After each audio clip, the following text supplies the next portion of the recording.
ராமனை சந்திக்க வந்தவர்கள் மூவர். உட்காருன்னு சொல்லியும் உட்காராதவன் குகன், உட்காருன்னு சொன்ன உடனே உட்கார்ந்தவன் சுக்ரீவன், உட்காருன்னு சொல்லாமலே உட்கார்ந்தவன் வேடனை. என்ன இருந்தாலும் ராட்சச சூழத்தில் வந்தவன்ல. அதில் இப்போ நின்னா தேனும் மீனும் அமுதனுக்கு செய்வதாக குழந்தேனுன்னா முனிவர்கள் எல்லாம் சுற்றிலும் ராமனை சுற்றி இப்போ முனிவர்கள் உட்கார்ந்துருக்கிறாங்க. அவங்க எல்லாம் முகம் சுழிக்கிறார்கள். மீன் பாசத்து தூரத்தில் இருந்தாலே நாமளே முகம் சுழிப்போம். முனிவர்களுக்கு பக்கத்தில் வேற இப்படி பஞ்சுக்கிட்டு ஆட்டுறாங்க கையில் இலையில வச்சுக்கிட்டு. அவங்க எல்லாம் முகம் சுழிக்கிறார்கள். இப்போ ராமன் சொன்னான், ஒருவருடன் பேசினான்னா கம்பர் பாட்டெல்லாம் சொல்ல நேரம் இல்லை. என்ன சொல்லுகிறான்? இவன் கொண்டு வந்திருக்கிற தேனும் மீனும் எதில் சுற்றி கொண்டு வந்திருக்கிறான்னா அன்புமார்கள் லேபிள், அன்போடு சேர்த்து கொண்டு வந்திருக்கிறான்.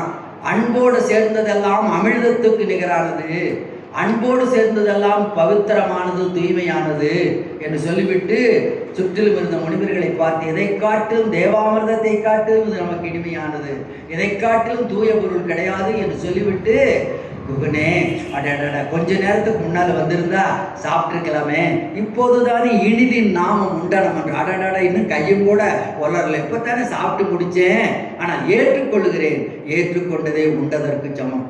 இப்போ மறுக்கவும் முடியாது, சாப்பிட முடியாது. எவ்வளவு நாகரிகமாக சொன்ன பாரு. இனிது இப்போத்தான் சாப்பிட்டு முடித்தேன், பரவாயில்ல, ஏற்றுக்கொண்டதை உண்டதற்கு சமம் வையன்னா வச்சுட்டான். ராத்திரி ஊராம் உள்ள ஒரு குடிசை மாதிரி பன்னகசாலை அமைத்து அங்கே பிராட்டியும் பெருமானம் உள்ள, வெளியே லட்சுமணன் வெளில வச்சுட்டு நிற்கிறான், கூடவே குகன் நிற்கிறான். ராத்திரி பூரா அவன் இன்னும் கண்ணமைக்காத நிற்கிறானா, இவனும் கண்ணமைக்காம நிற்கிறானம்மா. பின்னாடி பரதன் வர்றபோது தான் அதை சொல்லுவான், அள்ளையாண்டமைந்த மேனி அழகனும் அவளும் துஞ்ச வெள்ளை ஊன்றிய கையோடும் வெய்துயிர் போடும் வீரன் கங்குல் எல்லை காண்பளவும் நின்றான் இமைப்பிலன் நயனம் என்றான். கண்ணமைக்கிற நேரத்தில் காட்டுப்பகுதி, கங்கை கரை, கொடிய விலங்குகள் உலாவர இடம். கண்ணமைக்கிற நேரத்தில் ஏதாவது விலங்குகள் வந்து அண்ணனுக்கும் அன்னைக்கும் ஆபத்து வந்து விடுமோ என்று கண் இமைகளை கூட கட்டி வைத்து கண்ணமைக்காமல் இருக்கிறான். 14 வருஷம் தூங்காமலேயே இருந்தவன் லட்சுமணன். இப்ப அவன் தூங்காம இருக்கிறான்னு இவனும் தூங்காம இருந்தான்.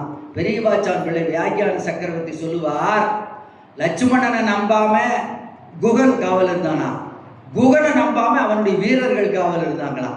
இவன் ஒரு வேளை கண்ணை வச்சுட்டா என்ன பண்றது? அவர் வியாக்கியானம் பண்றதுல வியாக்கியான சக்கரவர்த்தி பெரியவாச்சான் பிள்ளை ராத்திரியெல்லாம் இருந்தான். ராமன் சொன்னான், எனக்கு காலையில குகனே ஒரு உதவி செய்ய முடியுமா, ஒரு படகு கொடுக்கணும், நான் இந்த கங்கையை கடக்கணும் அப்படின்னா. உடனே சொன்னான், வேண்டாம் பெருமானே, நீங்கள் இங்கேயே இருந்து கொள்ளுங்கள், காட்டுக்கு போக வேண்டும் என்று தானே கைகை சொன்னாள்.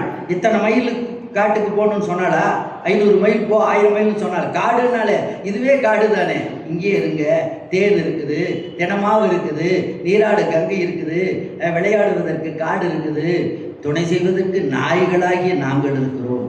துணை செய்வதற்கு தான் நாய்கள் வளர்க்கறது. நான் ஒரு வீட்டுக்கு, ஒரு பெரிய செல்வந்தர் வீட்டுக்கு போனேன். ஒரு இடத்துல சொற்பொழி வாத்திட்டு, பெரிய செல்வந்தர் ராத்திரி எங்களையெல்லாம் உள்ள படுக்க வச்சுட்டு அவர் போய் வெளியே திண்ணையில் படுத்தார்.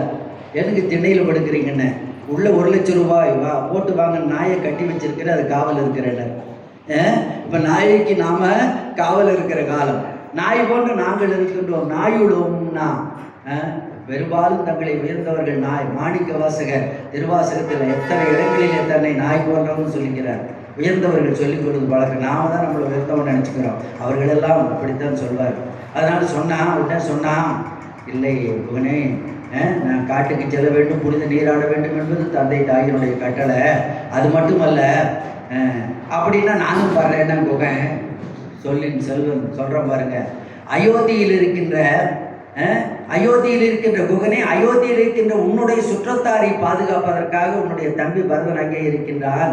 இங்கே இருக்கின்ற என்னுடைய சுற்றத்தாரை பாதுகாக்கிறதுக்கு என்னுடைய தம்பியாகிய உன்னை தவிர வேறு யார் இருக்கிறார்கள்? நினைச்சு பாருங்க. அயோத்தியில் இருக்கிறவெல்லாம் குகனுடைய சொந்தக்காரங்களா? இங்க காட்டில் இருக்கிற வேடுவர்கள் என்னுடைய சொந்தக்காரங்களா? எவ்வளவு உடனே உலகத்தை உருவாக்கிட்டோம் பாடு. யூனிவர்சல் பிரதர் ஹூட் அப்படிங்கிறாரு இன்னைக்கு. அகில உலக சகோதரத்துவம் சொல்றோம் பாருங்க. அயோத்தியில் இருக்கிறவங்க இவன் சொந்தக்காரனா, இங்கே இருக்கிற இவன் சொந்தக்காரனா.